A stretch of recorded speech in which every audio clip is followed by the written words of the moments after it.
I thought this was interesting. Every time there's a new Apple OS coming out or going out to beta or the developers or whatever, people are always trying to decompile or pick apart the Apple operating system.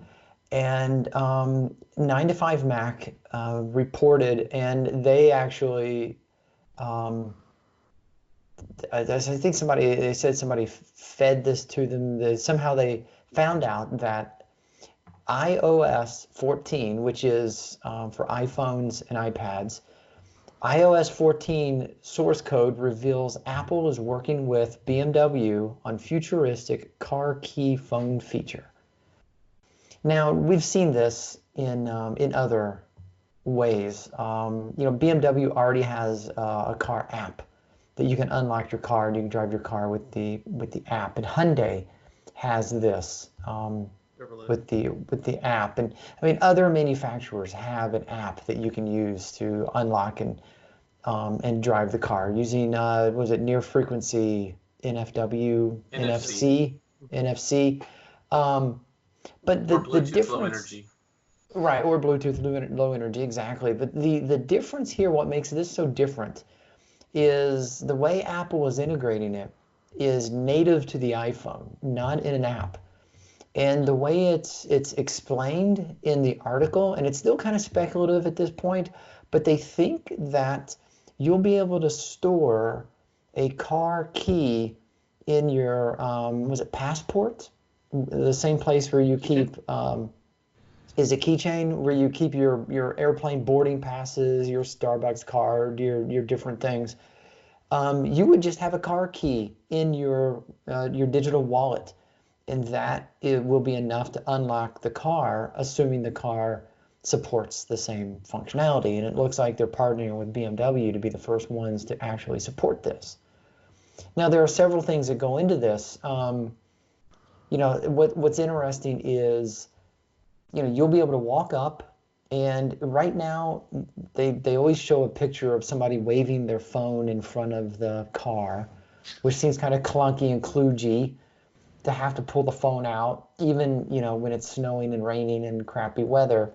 But one of the things they're talking about, digital key release 2.0 or digital key release market package 3.0 will enhance it by adding passive location awareness, which means you'll be able to keep the phone in your purse or your pocket and still be detected by the car. So you no longer have to take it out, just like we do with our car fobs now in keyless entry. But if you take it one step further, then if the car has setting memories, you will be able to open up the car, and the car seat and mirrors and everything will adjust to you, and then someone else, a spouse, significant other, can get in the same car and it'll adjust to them, kind of thing. And then you'll be able to send the key to someone if they, so they can borrow your car, and a friend or family member or whatever. It certainly sounds like they've read the Tesla manual. I was thinking, I know. Mark and Patrick have been using it. Yeah. Because everything you describe, I use today. Yeah. And that's in there right now. I mean, that's in the article that says, that's a lot of it is, a lot of it what Tesla's doing right now. One thing that excites me about that with the Tesla combo is that now you can't have it accidentally power save your key and lock you out of your car because it's part of the OS. Right. I was just going to say that Tesla struggled with the Model 3 when it first came out. There were a lot of people that had problems with various phones. Different manufacturers had different phones worked in different ways. If this becomes a standard part of the OS, and if they have specialized hardware for it to make it much more reliable, that's good for all of us. And phones have so much tech built into them. It should be easy. If this is not just something that's added on later, but built in from the beginning like this, it's going to be a lot more reliable, and then we can start using it for keys for things that are vital. And next you might be doing your front door or other devices that you want to lock, and you can use your phone to do that. That'd be awesome. Plus, their enclave hasn't been hacked yet, has it? I mean, they've had people try for 5-6 years now and haven't been able to get in by breaking the chip. They usually get in by some sort of backdoor method. Yeah. You're talking about the iOS? Yeah. The secure enclave. Yeah. It's been very secure. I don't know that it's been invulnerable. That we know of, yes. Yeah, that we know of. But well, the FBI will have to pay extra to get in your front door or your car. I'm gonna stick to my devil's advocate position. Okay. Which is that, and I love my Macs, and I am an absolute technophile, but I hate these conveniences. I hate them with an actual passion because it just still leaves you too vulnerable.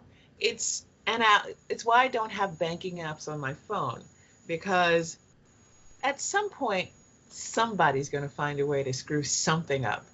And the way how it is now, I have things very separate where I need security. It's all locked to one particular machine. And anything I need, I have to remember the password for my phone if I want to get into something that's locked to that machine for access, and it requires 2 different modes of authentication.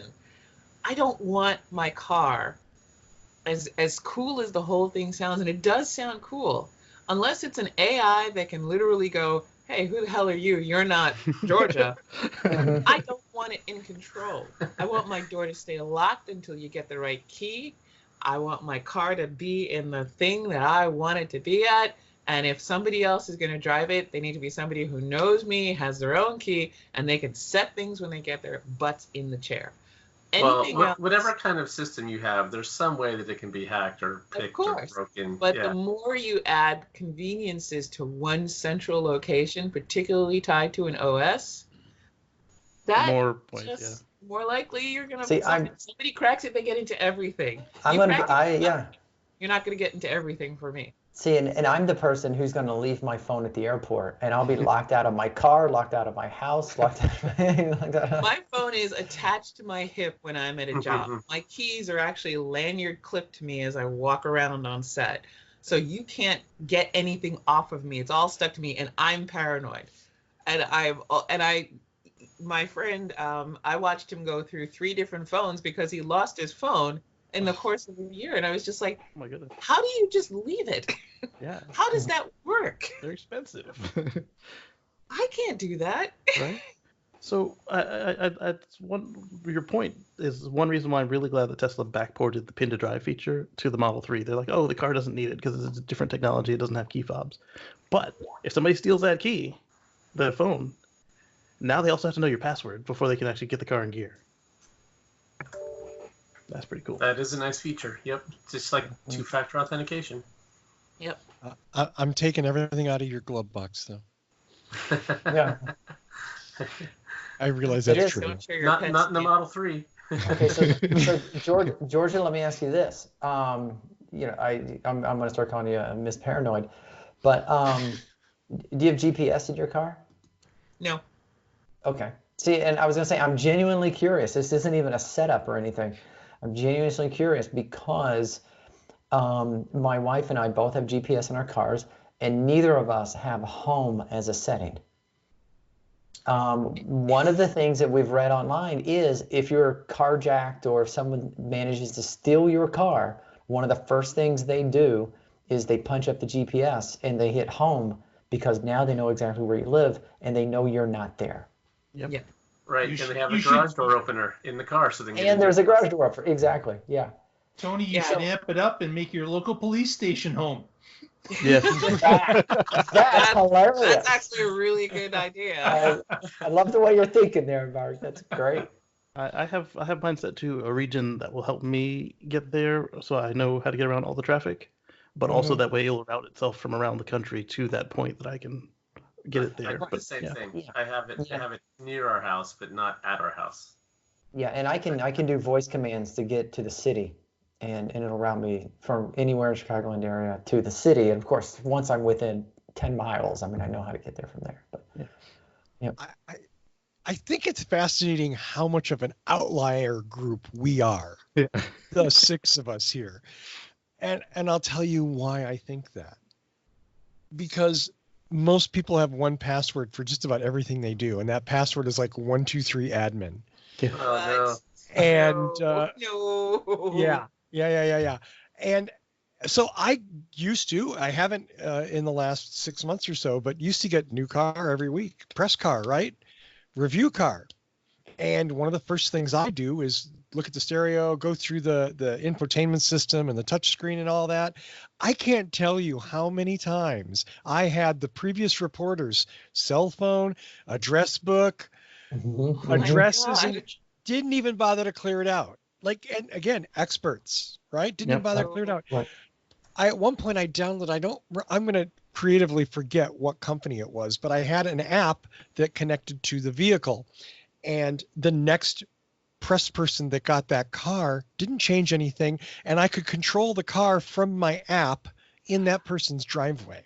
That's the level of attention that most people have to this. Wow.